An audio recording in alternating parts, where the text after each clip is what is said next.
my guests today share their tips on how you can actually make more money, like off Amazon traffic, analytics, like AI assistant, like what video just shared is it's amazing, because he kind of use his tool to find like hidden gems from your own listings on how to actually create more like variations and make more money. So that's why we do the webinars. And now I'm going to talk about a topic which is very, very unsexy, Europe, everybody goes on Europe on vacation, VJ came from the UK, he stayed here. But no, besides living here, he's always running his business from here. So besides pleasure, there is some other stuff that you can actually take advantage of. And I'm going to show you some numbers because no matter what I tell you guys, you shouldn't believe me, no.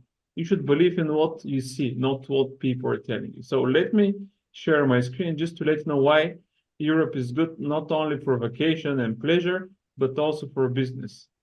Okay, so let me know if you guys see my screen. Okay, do you guys see my screen? Yep.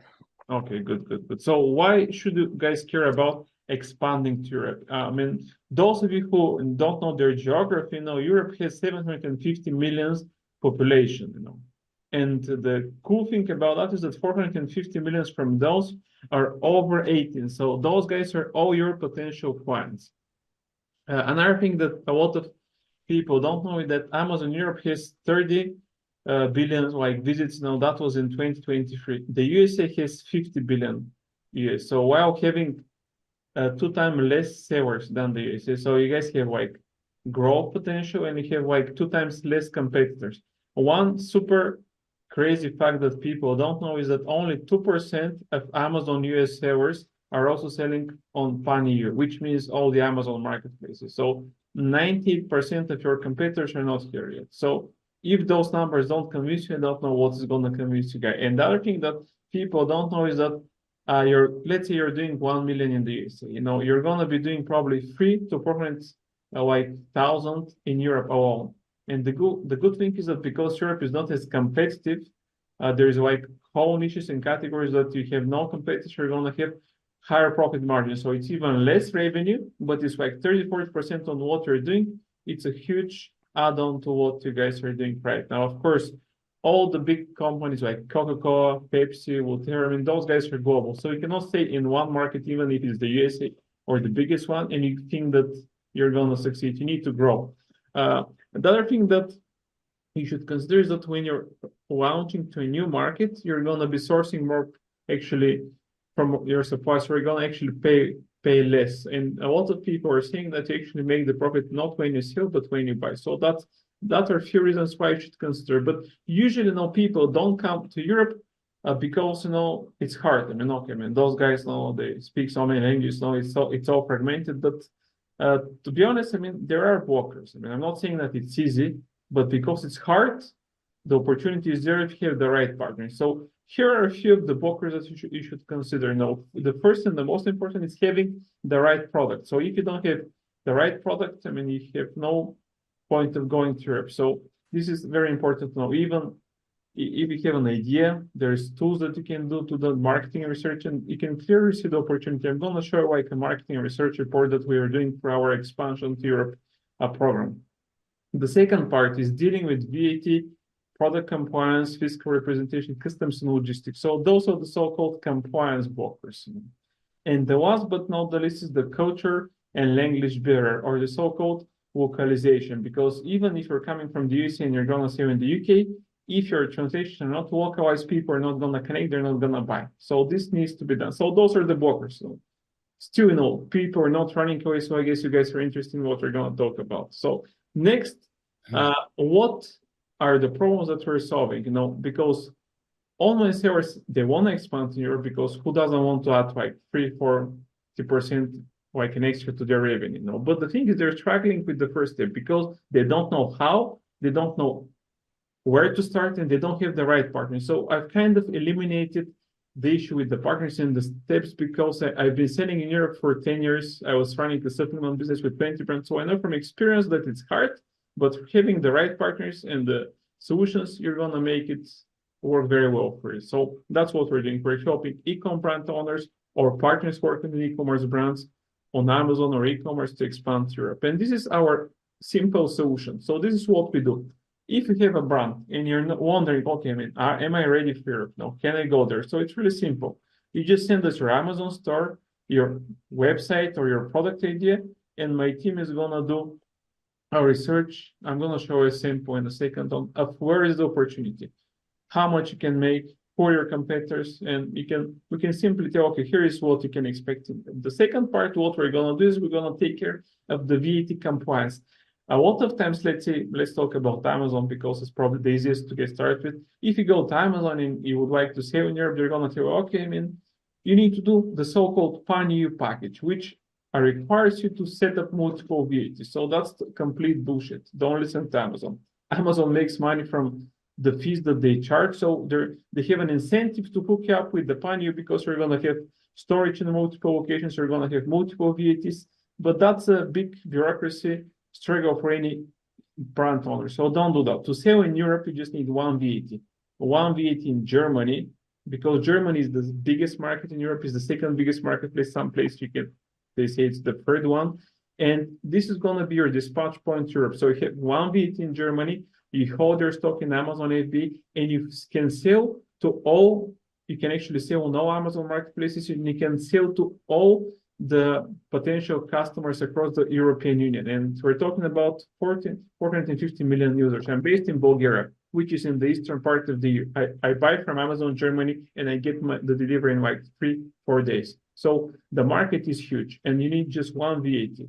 You're going to get the VAT in 2-3 months. We have a software which is connecting to your Amazon shop account. We pull the data, we file register. So we call it like VAT compliance on autopilot. So this is your second block.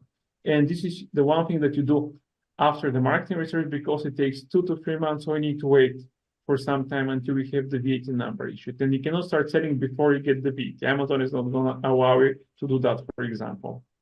If you're going to sell on Shopify, you will need something which is called one-stop shop, which is an additional VAT registration, which allows you to use a 3PL, let's say in Germany, and you can fulfill again to clients across the whole European Union. So in the easiest case, it's just one VAT. If you're selling outside of Amazon, you will need the VAT plus license. And that's all you need to get started. Eventually, once you start selling and you see that you're getting a lot of sales in, let's say, France, Italy, any other European EU Union market, then you would need to set up a second VAT, because you're going to be storing your products in a location in the country where you're selling a lot. But this would be justified because you would have the clear visibility that you're making sales there, but not until you validate the market. So this is the smart way to go, step by step, market by market.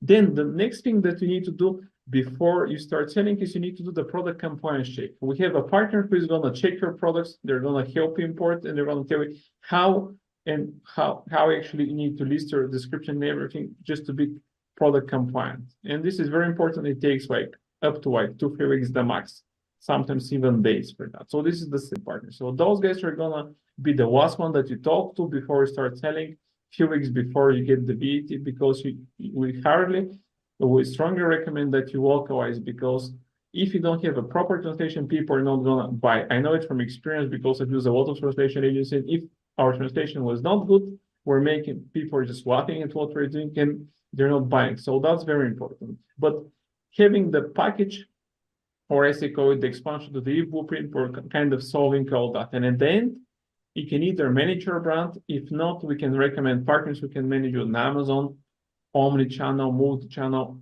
across all marketplaces, retail. So we kind of provide you like the complete package to help expand in Europe.